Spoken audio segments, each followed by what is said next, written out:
have one of those. I'm sorry. Go ahead. That's okay. It went quite long. Is that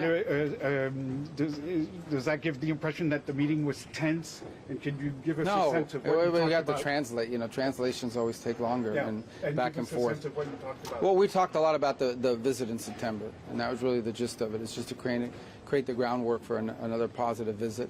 I think President Xi will have a very positive visit when he comes to Washington. Look, these are the two most powerful countries in the world, particularly economics. But also, I mean, we have to have a relationship, and obviously there are areas of great differences. Both sides will acknowledge that. We'll have to work through those, and I think these differences will exist for the foreseeable future. And our job is to sort of manage those so that they never get out of control. We're obviously always going to defend our national interest, and I expect they'll do the same as they define it. But I think there are some areas of potential cooperation. So the work we need to do now in September is to identify what those areas are so that we can lay the groundwork for a very positive visit to Washington and in September. And so we talked a lot about that. Was there disagreement on election interference? We didn't discuss that topic.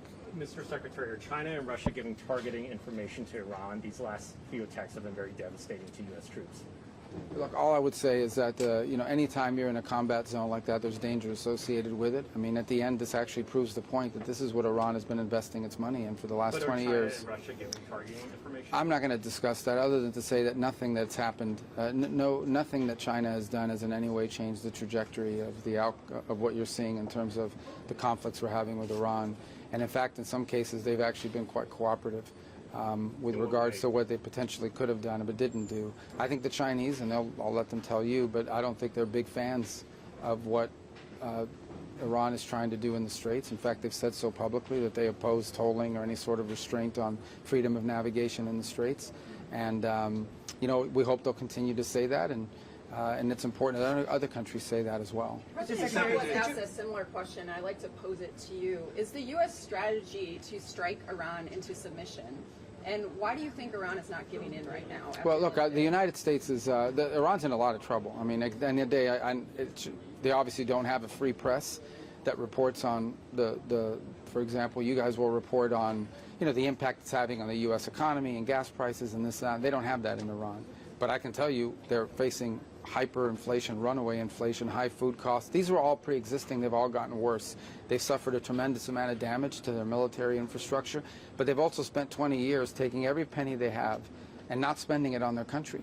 They spent it on sponsoring terrorist groups and building up their missiles and their drone systems.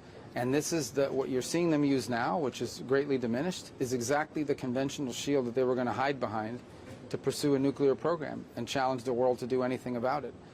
Or face the wrath of what they were doing. A year from now, Iran would have had so many missiles and drones that they would have been behind a conventional shield that would have given them immunity to do whatever they wanted. So right now, however, I can just say here's what's happening. It's pretty straightforward. Ships are trying to go through the Straits and they're getting blown up. Commercial ships are going through the Straits and they're being blown up.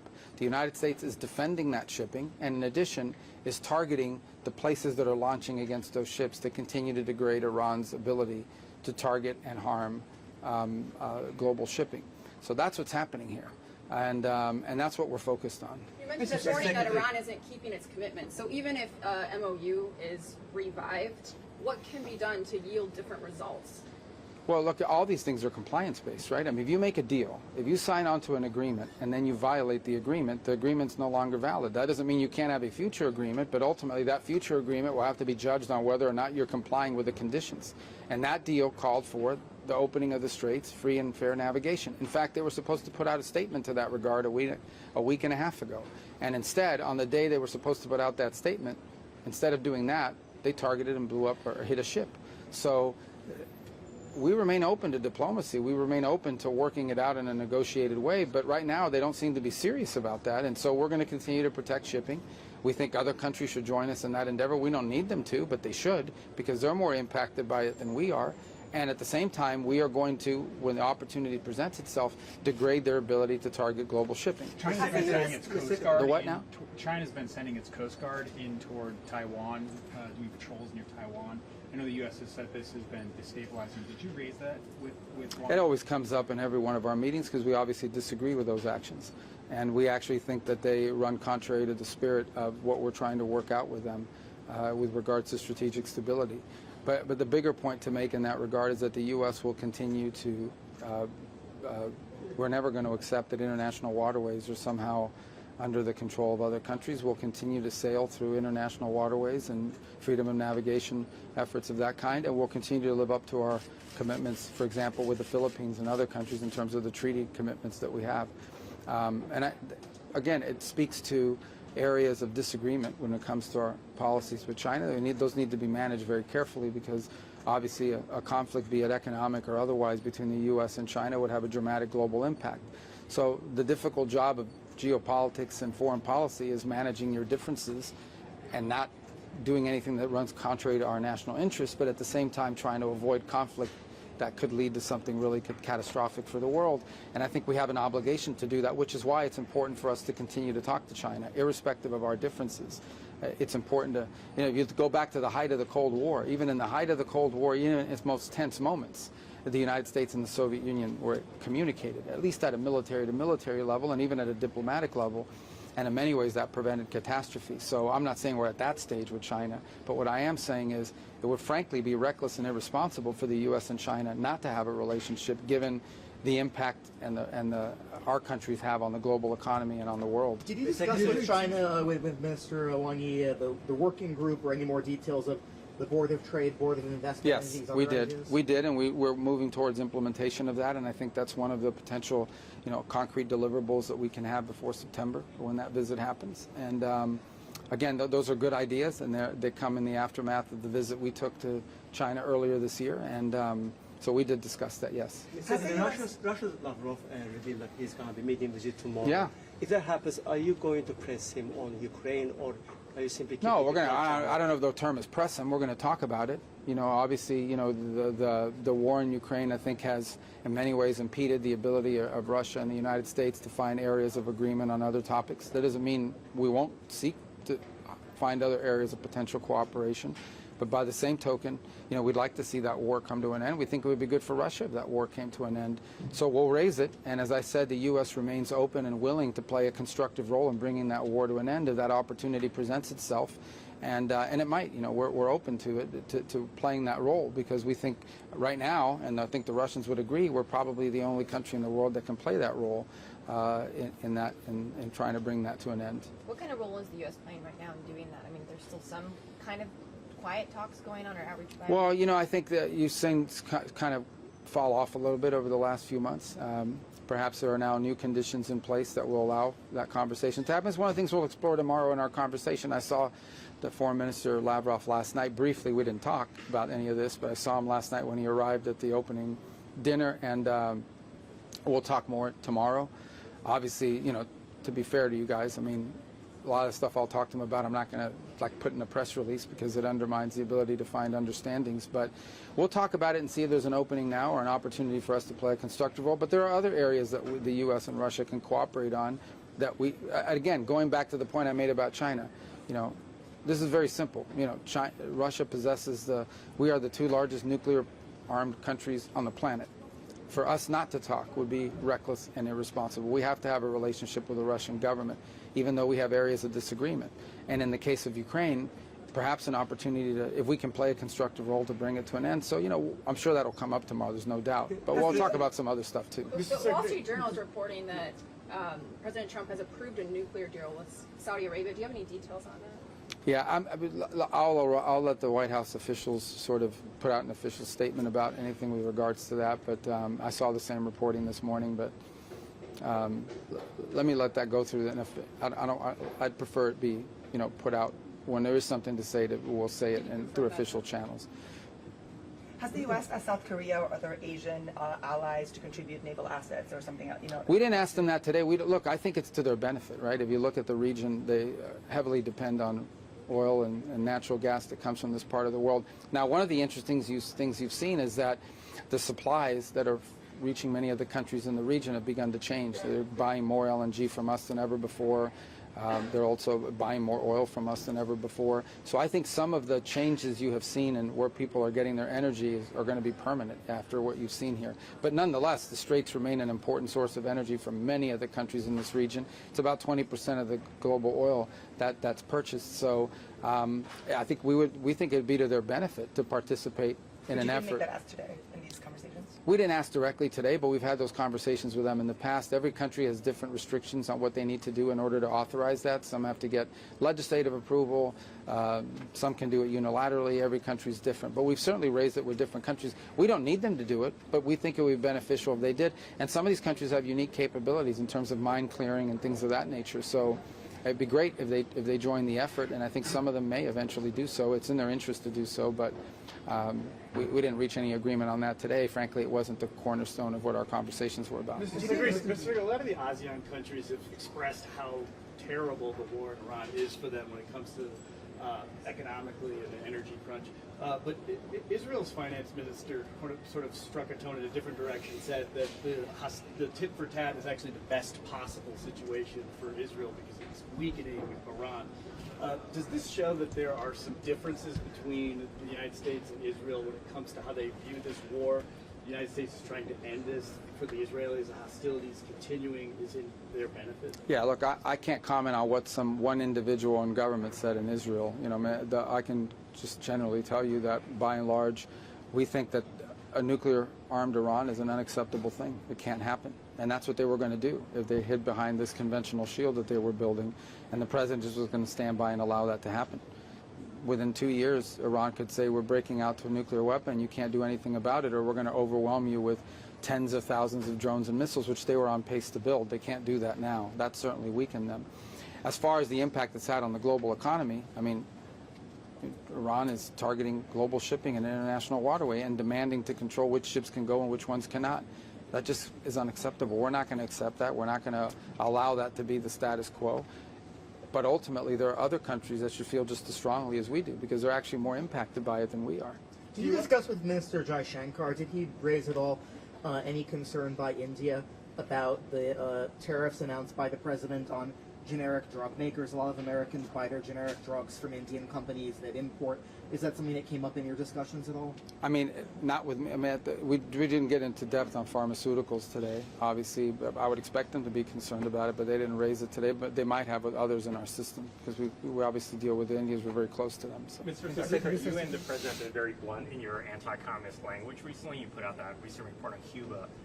Don't you think it's inconsistent in that you haven't addressed the same issues with China? They're the largest communist party in the world, 100 million. Yeah, but our issues with communist interference inside of our country. Like, that report was about what these different elements do to interfere in our country and to undermine our foreign policy. The President recently talked about Chinese election interference in the U.S., and as we know, there are many other ways in which China has influence within the U.S. Well, again, what the president put out on Thursday, that was a declassification of documents from our intelligence community. That's what he put out. He declassified intelligence assessments from our intelligence community. But your question was about communist influence. Yeah, the United States doesn't want to be a communist country.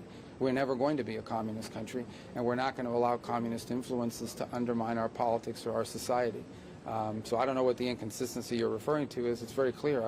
Obviously we understand the Chinese system and other systems, but I can tell you our system doesn't want communism, and we're certainly not going to allow communist efforts to undermine American society and drive wedges into our country, and that's what we're seeing. And by the way, one of the leading culprits of that for many years, the intellectual authors, particularly in our hemisphere, is the Cuban regime, which our report on Monday outlined. Are Cubans having a bigger impact Did on you the Chinese? express concern regarding the clash between China and the Philippines in the South China Sea? Did we discuss it with?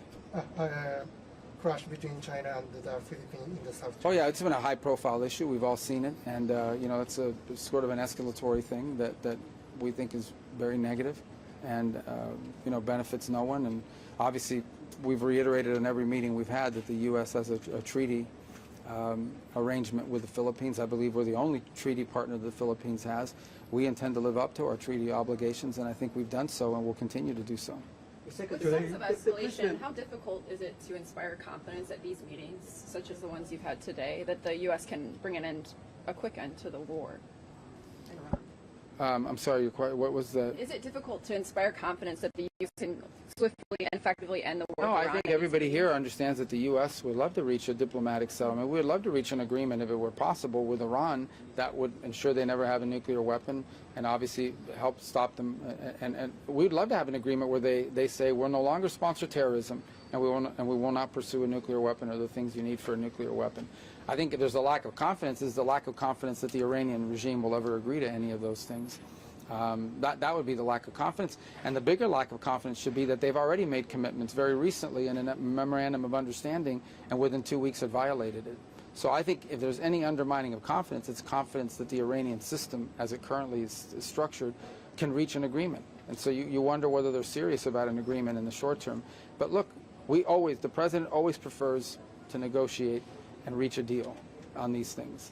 And we're willing to do that. And we've tried to do that now for a year and a half, but we're also not going to sit by and let ships be blown up or Americans be attacked. Do you see any hope for a compromise? If Iran refuses to negotiate seriously, Who's this? If Iran refuses to negotiate Iran? seriously, Yeah. what is the next step? So more sanctions, more military actions? Are you prepared for long-term confrontation by Iran? Well, the president has many options available to him if they continue to insist on not being cooperative, and I won't get ahead of the president on any of those, but I think Iran knows we have many options as well. The president suggested that Iran should be added to Russia's Sanctions Act.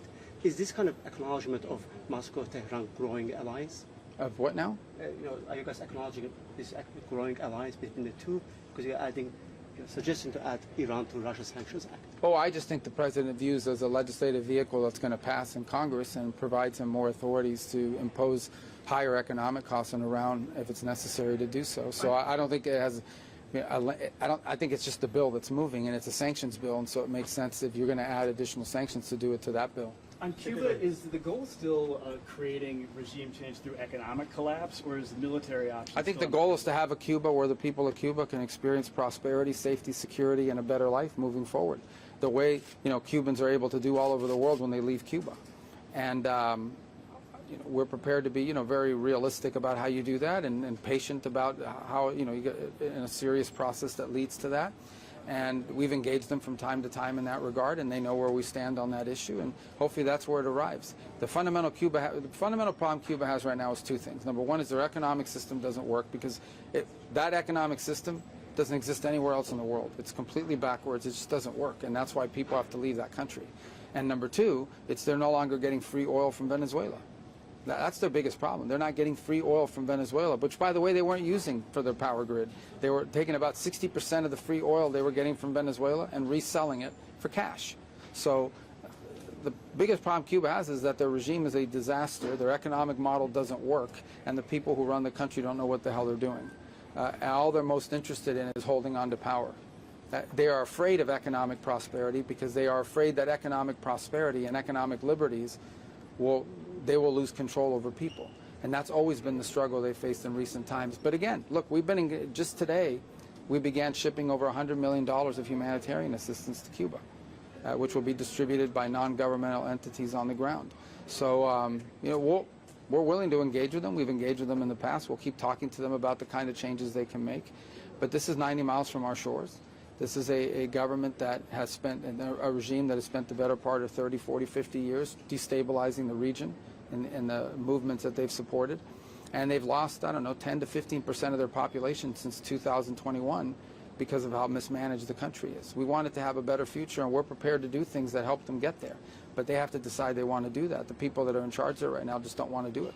It's unfortunate. The administration was talking about how they expected just to follow up, to see regime change or to see big changes in Cuba, economic, political, by the end of this year. That's what a lot of them were saying. Who's a lot of them? Who was saying that? People within the administration who work on this issue. Like who? Because I work on this issue more than anybody else. They weren't predicting it, but there was an expectation that Cuba was so. No, look, guys. This global affairs are not like. We're not a mini-series. Like you get in 3 episodes and it's over. I mean, global affairs are difficult. You're talking about a system that's been in place, since 1959. You're talking about a country that suffered tremendously because of poor leadership and a bad economic model. You're talking about a regime that survived all these years because they had a foreign sponsor, be it the Soviet Union or Hugo Chavez. They don't have that anymore. So, these are complex things that take time, and obviously we're prepared to do what we can do to effectuate a positive change in Cuba because it directly impacts our national security. Cuba matters to us because it's 90 miles from our shores and it has a direct impact on our national security, be it the things they've been involved in the past, the countries they've aligned with in the past and currently, or the threat of mass migration, which is always a risk that you run when countries are as deeply destabilized as Cuba is. It's a failed state. It's a failed state, but I've never laid out any timeline as to what change would look like or when it would happen. I wish it was tomorrow because they deserve it. The people of Cuba deserve a better future. Mr. Secretary, on your argument that Iran has violated the MOU, isn't the MOU inherently flawed because in paragraph 5 it explicitly acknowledges Iran has power in the Strait of Hormuz, whereas no other formal agreement before had acknowledged or recognized No, I don't think that's what the MOU says. So that's not the way we interpreted it from the very beginning. We understood that to mean, we understood that to mean that they would ensure that no ships were being blown up, and they chose to violate that. The MOU does not give them the right to launch drones and missiles against commercial shipping vessels. That the MOU doesn't give them the right to do that, and they chose to do it. Power over the strait to begin with in the MOU? Well, we don't acknowledge their power. Well, the only thing I tell you that no, they have missiles and drones, and they're launching them against ships. The MOU doesn't say you're allowed to launch missiles and drones against commercial shipping in the Straits of Hormuz. It doesn't say that anywhere in the MOU. You mentioned, Secretary, that China has been cooperative in some ways with the issue of Iran. What were you? Well, I'm not going to tell you about all of them, but I'm going to tell you one in particular, and that is they've been pretty clear that they don't support any tolling or restrictions on global shipping through an international waterway. And a statement like that from a country like China is important. How concerning is the Houthi threat for the additional shipments of energy for the Saudis? Are you worried that that could have a... Well, the Houthis have done that in the past, as you know. They've threatened global shipping there in the past. And, again, anything that restricts shipping through the Red Sea would be problematic for the same reasons that the Strait of Hormuz is problematic. So we're watching that closely, that situation. We've been engaged with the Saudis on a number of times over the last week in regards to that threat. It's not a new threat, but it's one that's manifested itself in the past. But at the gist of that issue is the fact that, again, Iran is in the middle of it. Talk about the troublemaker in the region, it's Iran. They decided to send direct flights from Tehran into Yemen, carrying IRGC elements and others into the country. And the Saudis responded to it, and that's what's led to the situation we're now facing. But we hope it can be de-escalated. Obviously we're not particularly close to the Houthis, in terms of being able to influence the decisions they make. But I think it's just another example. The Houthis, Hezbollah, the militias in Iraq, Hamas, this is what Iran spends its money on. It's not on its people. It's on supporting terrorist organizations and destabilizing actors in the region. You mentioned a couple of times that other countries should join the U.S. to protect shipping in the Strait. Yeah, because it's their shipping. Yeah, we've had conversations. There are countries that have expressed interest. Again, some of them have different ways they have to get there in terms of how it's authorized. Some need an international flag. They need to do it under the mandate of an international organization. Some need to go through the legislative process. But the reason why I mentioned it to you is because if you look at where that oil and you look at where that energy is destined, it's not to the United States. It's to other countries. And so, plus I think every country in the world has an interest in protecting the right of shipping in international waters and freedom of navigation. I know you don't want to get into the details on the Saudi civilian nuclear agreement, but just broadly, for people who have non-proliferation concerns, for people who listen to U.S. rhetoric about how dangerous it would be for another country to get a nuclear weapon, doesn't having a less than gold standard agreement in the Middle East run a risk? Well, I'm not going to opine directly on that agreement. We're going to put out even when the moment is appropriate, we'll put out that in writing. We have to do it with Congress anyways, so we'll certainly do it publicly. But suffice it to say, the U.S. is not going to reach any agreement with any country in the world that leads to the risk of proliferation. Did you discuss non-proliferation in the meeting with the Chinese, or will you be bringing that up with Mr. Lavrov tomorrow? On nuclear? Yeah.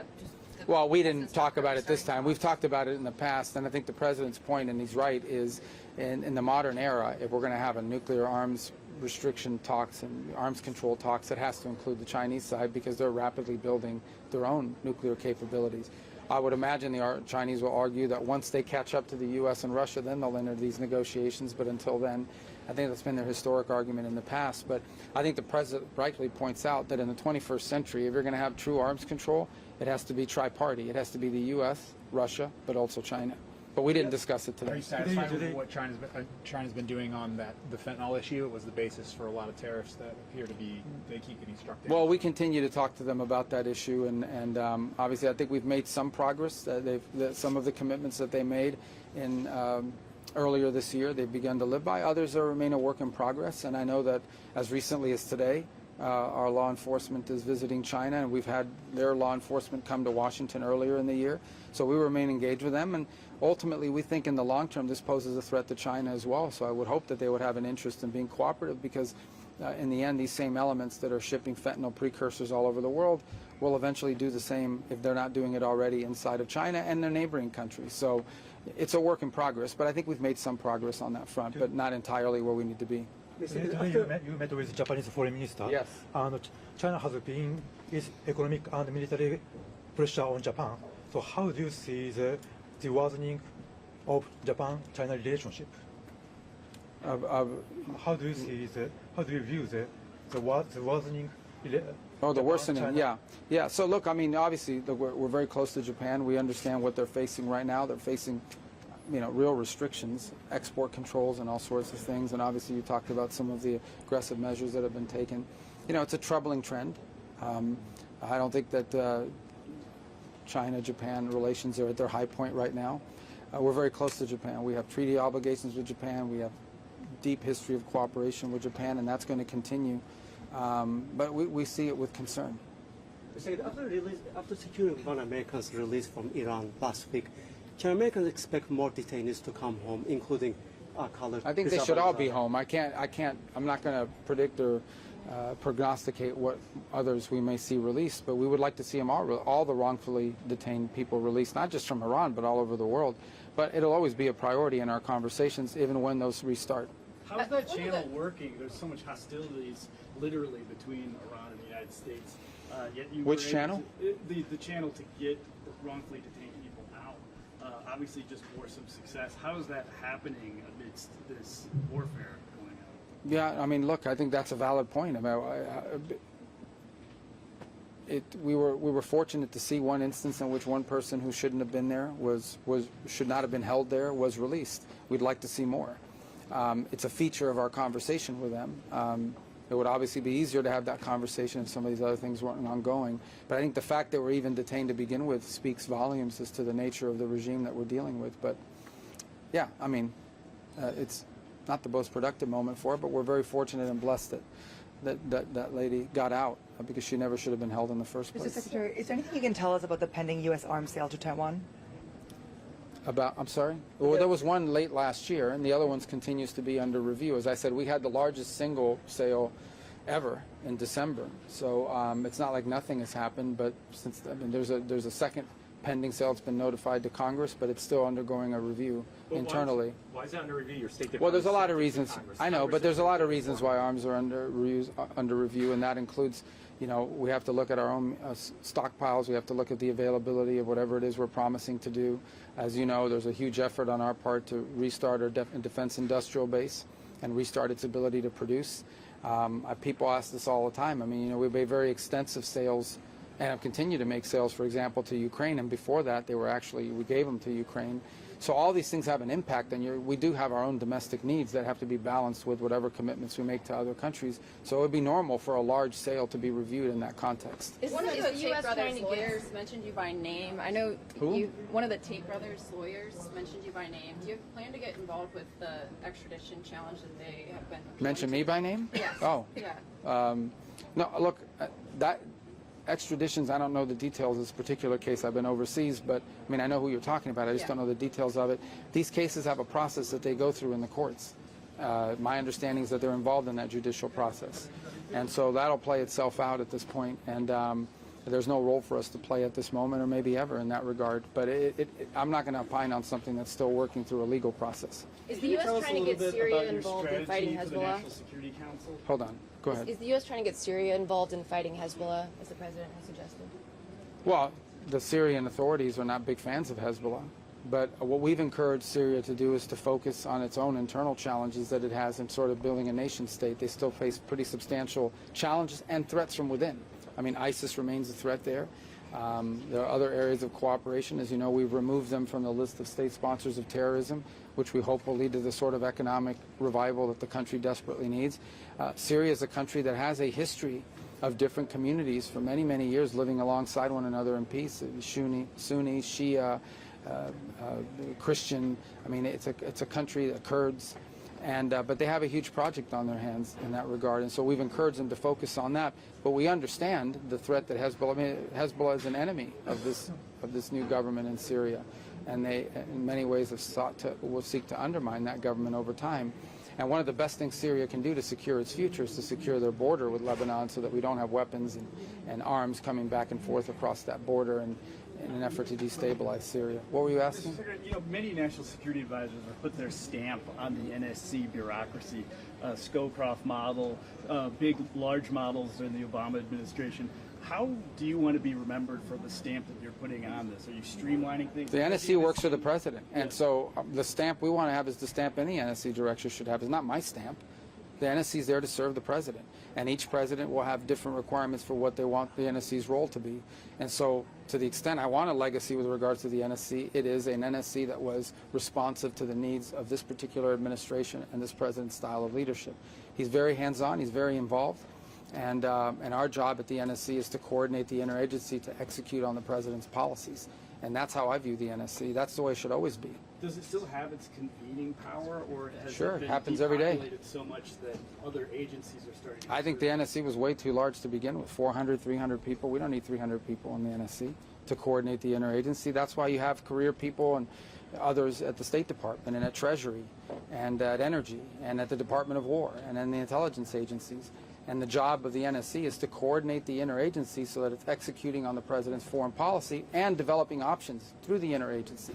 So the expertise should reside in the different agencies of government. And the NSC's job is simply to be the coordinator of that effort, to deliver on the president's intent, either to present the president options or to execute on the president's directive. That's what the NSC is doing, and I think quite successfully. You don't need a large bureaucracy to do that. There are Americans in China that have been wrongfully detained, Chen Yolin and Min Zin. Did you raise those today?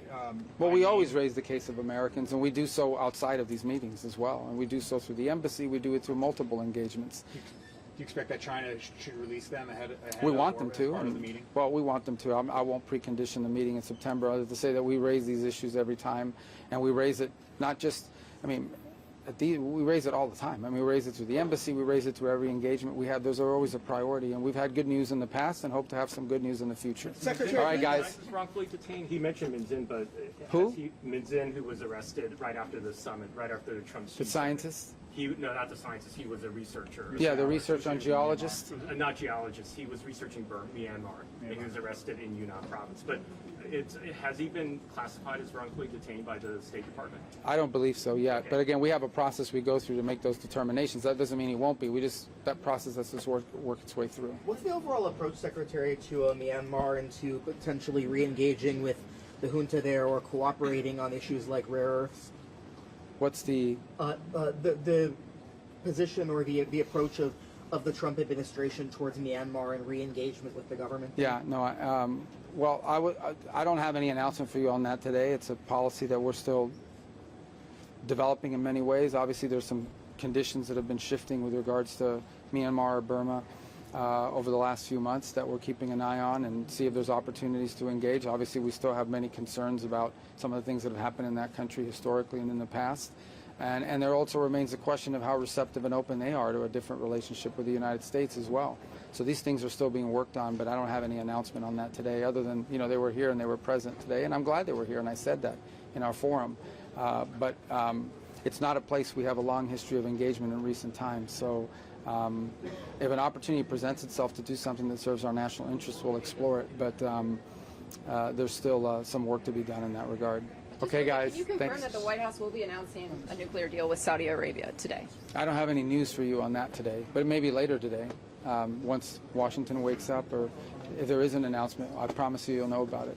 Okay? Thanks. We're going that way. Yep. Thank you, sir. Jackals breaking up.